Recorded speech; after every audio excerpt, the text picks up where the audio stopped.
Olá, o 15 Minutos com Sapia de hoje conversa com a ministra da Mulher, da Família e dos Direitos Humanos, a ministra Cristiane Brito, que gentilmente nos recebe aqui na sede do Ministério em Brasília. Ministra, primeiro, muito obrigado pelo carinho nos receber, para a gente falar um pouquinho sobre esse ministério tão importante e, para mim, se não o mais importante, um dos mais importantes dentro da esfera federal. Ricardo, muito obrigada. Muito bom te receber e poder falar um pouco, das temáticas do nosso ministério. Primeiro explica para o nosso leitor, que vai estar lendo no Jornal O Tempo, do nosso ouvinte da Rádio Super, do nosso telespectador da TV O Tempo, do nosso internauta do Portal O Tempo, que nós somos uma gama 360 graus de mídia. O que faz uma ministra da Mulher, da Família e dos Direitos Humanos? Olha, só para te dar um resumo muito resumido, são 8 secretarias temáticas. Então, a gente cuida da pauta da criança e adolescente, a gente cuida da pauta da mulher, tem uma outra secretaria, que é a secretaria que cuida do idoso, outra da pessoa com deficiência, outra que se chama Proteção Global, que cuida de tráfico humano, que cuida de liberdade religiosa, enfim, que a juventude também está aqui nesse ministério. Nós cuidamos do que há de mais valioso para a família. Que é o ser humano a ser humano. Eu preciso tocar em 2 assuntos com a senhora. Primeiro, quando se fala em direitos humanos, aí tem até uma brincadeira de mau gosto, né? Principalmente no estado de São Paulo, que é um termo, direito dos mano, né? Só defende bandido. Explica o que faz os direitos humanos. Nós estamos ressignificando direitos humanos. Eu digo que direitos humanos a gente primeiro quis focar aqui nos chamados invisibilizados. Aqueles que nunca tiveram acesso a nenhum tipo de proteção realmente. Eu estou falando na pauta da mulher, por exemplo, a pauta do meu coração, eu estou falando da mulher ribeirinha. Estou falando da marisqueira, da quebradeira de coco, da mulher indígena, aquela mulher que nunca foi alcançada por nenhum tipo de política pública. Essa mulher não tem CPF, não tem RG, não sabe ler nem escrever, não é isso? Essa mulher não sabe quais são os seus direitos. Ela não sabe ainda sequer exercer sua cidadania. É nessa mulher que a gente teve pressa em chegar e dizer, você é uma cidadã, esses são seus direitos e a gente quer te ensinar.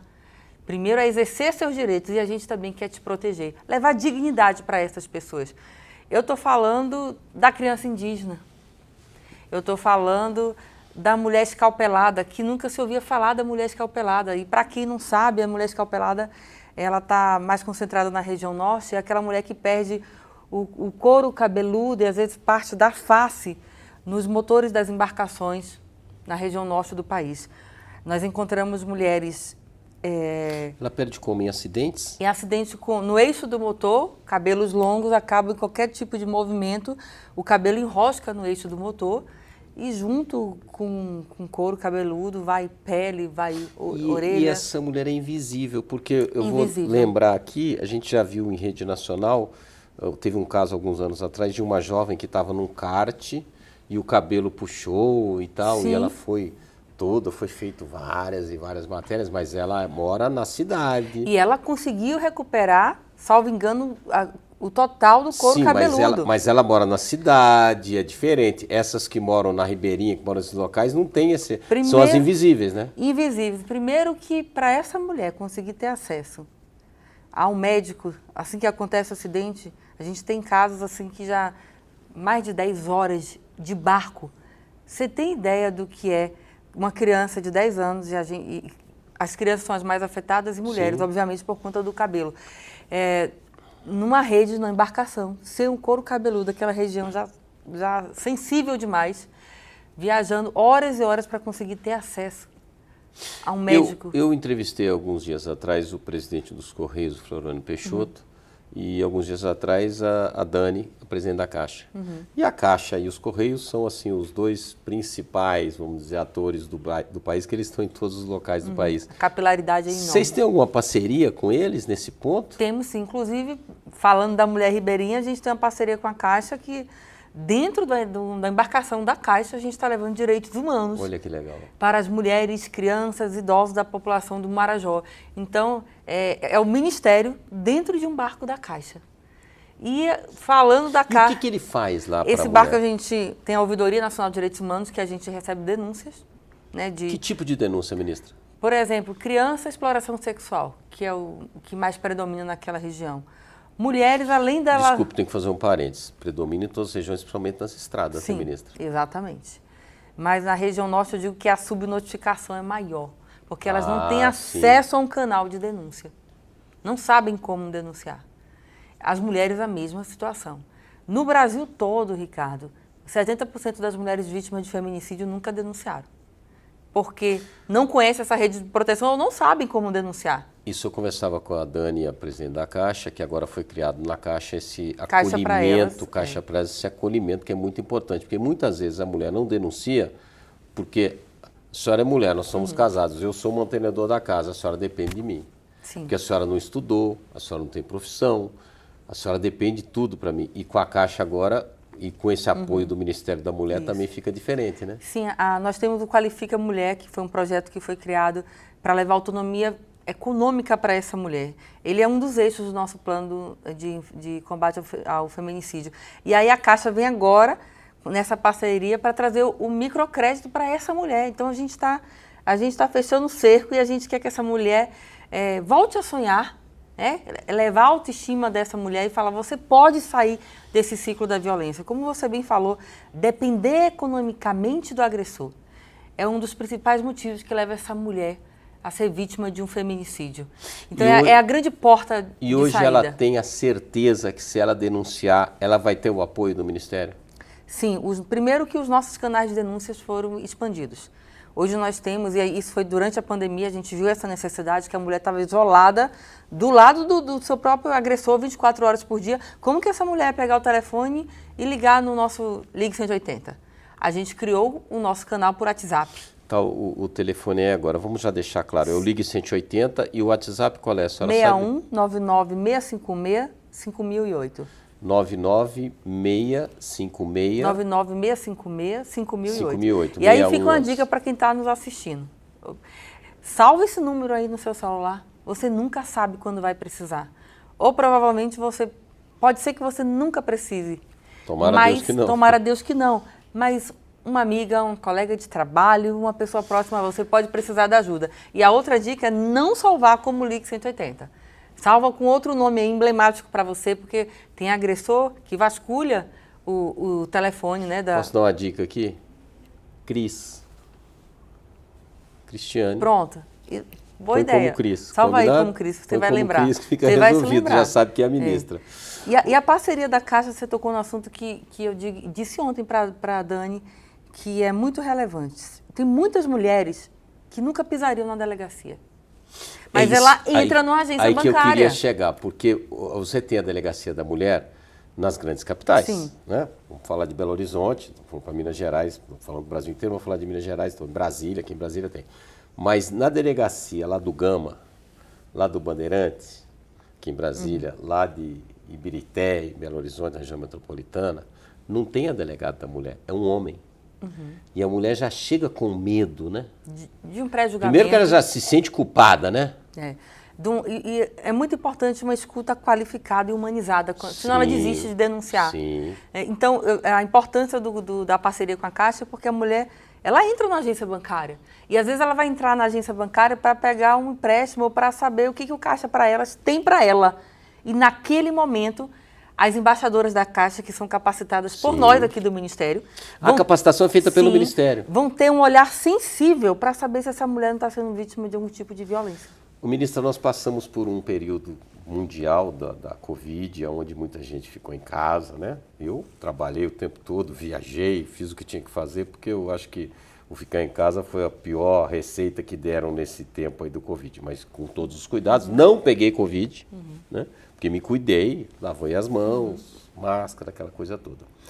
Mas nesse ínterim aí, muita gente foi ver séries, né? Séries do Netflix, aquela coisa toda, do Amazon Prime. E a gente vê muito filme, cinema, tráfico de crianças, tráfico de mulheres, que a mulher é roubada aqui. E muita gente acha que isso é filme. É vida real, não é? Infelizmente é vida real. E é vida real, que é um grande desafio, não só para o Brasil, mas para o mundo todo. Sim. Não é a realidade só do nosso país, mas a gente tem uma peculiaridade. O Brasil é um país continental. Então, imagina a dificuldade que nós temos de controlar as nossas fronteiras. Sim. Imagina a dificuldade, o desafio que é receber as famílias, as crianças venezuelanas. E todo esse controle que muito bem feito pela Operação Acolhida, que é um grande orgulho para nós brasileiros, a Operação Acolhida, de saber se aquela criança que está chegando ali realmente ela é filha daquele casal. Então, toda a Polícia Federal, de forma brilhante, faz todo um estudo da documentação. E tudo uma engrenagem, né, ministra? É uma engrenagem, é uma preocupação muito grande o número de pessoas que desaparecem no nosso país. E, infelizmente, ninguém se orgulha de dizer, olha, que nós temos tantos números. Não, mas é uma realidade que a população precisa saber. A mesma coisa quando a gente fala, por exemplo, de violação contra as nossas crianças na internet. É a realidade. E a gente tem que falar nisso, porque até aproveita aqui, nós estamos no mês da criança, para que os pais que estão aqui ouvindo a nossa entrevista saibam que precisam ficar mais atentos, sim, o que seus filhos estão tendo acesso na internet, com quem que eles estão conversando, porque o predador está do outro lado da tela, de um telefone, de um computador. E Como gente é que não queria... a senhora poderia fazer um tutorial aí para o pai? Ele tem que olhar dia a dia, porque no computador você pode chegar lá e botar algumas normas, né? Sim. Até no controle remoto da sua televisão você coloca algumas normas. Sim. Como é que o Ministério poderia ajudar mais nesse ponto? Assim? Porque muitas vezes o que acontece, principalmente nesse país continental, é que o pai e a mãe são analógicos, né? Não entendem. Ó. E as crianças sabem mais do que os pais. Primeiro Como é que fica de tudo, isso? Ricardo, As escolas? Surpreendentemente, a escola tem um papel fundamental. Eu digo que os professores são os nossos heróis do cotidiano. Sim. E, inclusive, mais de 80% das denúncias que chegam para o nosso Disque 100 é o professor que denuncia.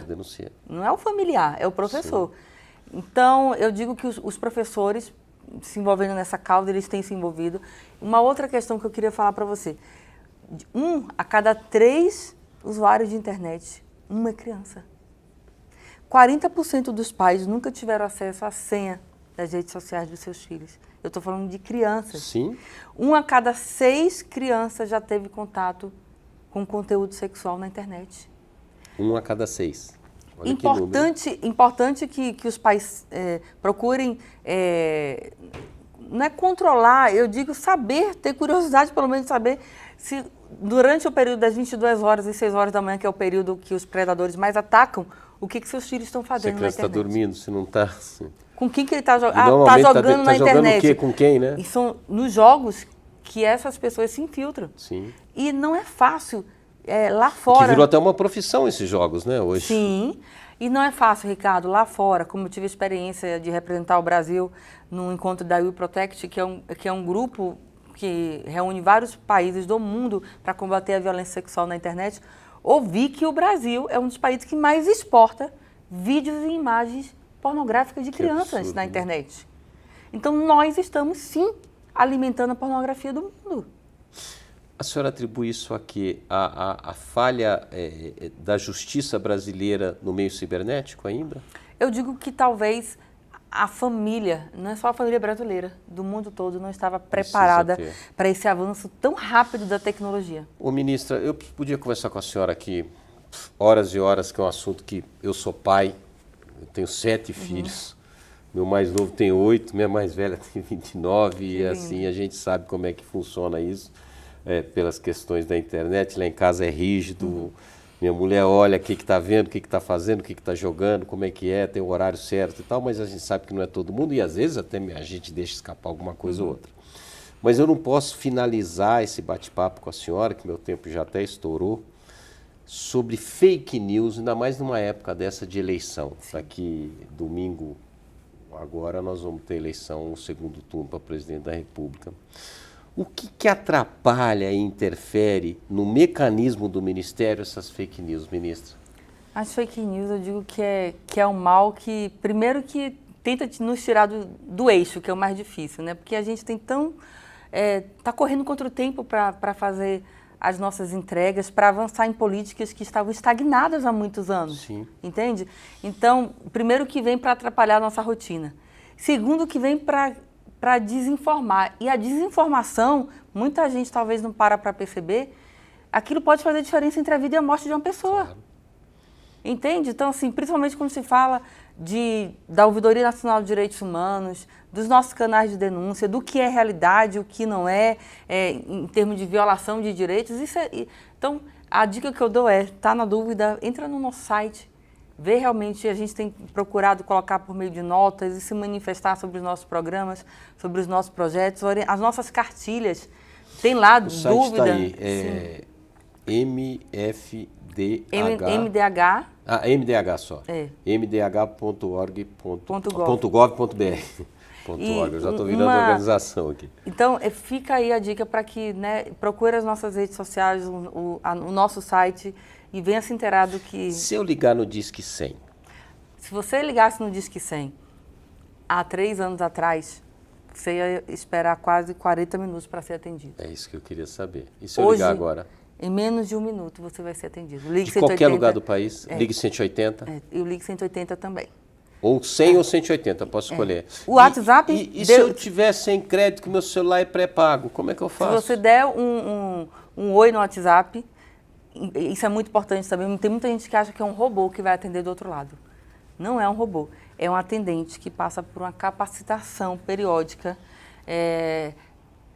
Ele é garantido anonimato, então qualquer terceiro pode denunciar, é outra informação valiosíssima. E às vezes a pessoa liga não para fazer uma denúncia, mas para saber... Para pegar informação. Pegar uma informação de um conselho tutelar mais próximo, de uma casa da mulher brasileira mais próxima. Para finalizar, como é que os empresários que estão nos assistindo agora podem ajudar o Ministério? Você, empresário, saiba que a sua responsabilidade social pode nos ajudar muito. E a gente quer a sociedade civil comprometida, envolvida nas nossas causas. Então, nos procure, nós temos parcerias com a iniciativa privada, por exemplo, para divulgar os nossos canais de denúncia. Imagina na estrada, você acabou de ver uma criança sendo explorada sexualmente no posto de combustível, de repente você vê um caminhão passando, se eu sou dono de uma transportadora, eu posso colocar faixas no meu caminhão, Disque 100 ou Disque 180? Exatamente. Eu posso fazer isso? Exato. A gente diz que essa informação faz a diferença entre a vida mas o Ministério vai me ajudar como que eu tenho que fazer, o tamanho, o número, como é que eu ligo? Com a logo, a gente dá orientação. A gente está aqui à disposição. A gente tem muitas parcerias com a iniciativa privada. Perfeito. Ministra, eu queria primeiro agradecer o seu carinho. Se você me permite, eu queria só dar um recado para as mulheres que estão nos assistindo. Sim, não, eu quero finalizar com a senhora deixando a sua palavra final para as mulheres. Normalmente eu finalizo me despedindo, então eu vou me despedir antes, a senhora que vai acabar com essa entrevista, combinado? Bom. Entrevista não, esse bate-papo. Isso. Tá? Fica à vontade. Eu queria dar um recado para as mulheres que estão nos assistindo. Primeiro que você saiba que você não está sozinha, que nós temos aqui cartilhas para explicar para você como exercer seus direitos, dos tipos de violência. Muitas mulheres sequer sabem que violência psicológica agora é crime.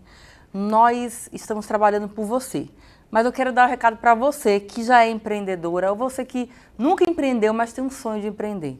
Nós temos o Qualifica Mulher e temos agora essa parceria com a Caixa, que chama Caixa Empreendedoras. Se você fizer o curso do Sebrae, se você passar pela nossa qualificação, você já recebe um crédito de R$1.000 para começar o seu negócio. E nós estamos aqui para segurar na sua mão, para a gente te orientar como abrir sua MEI.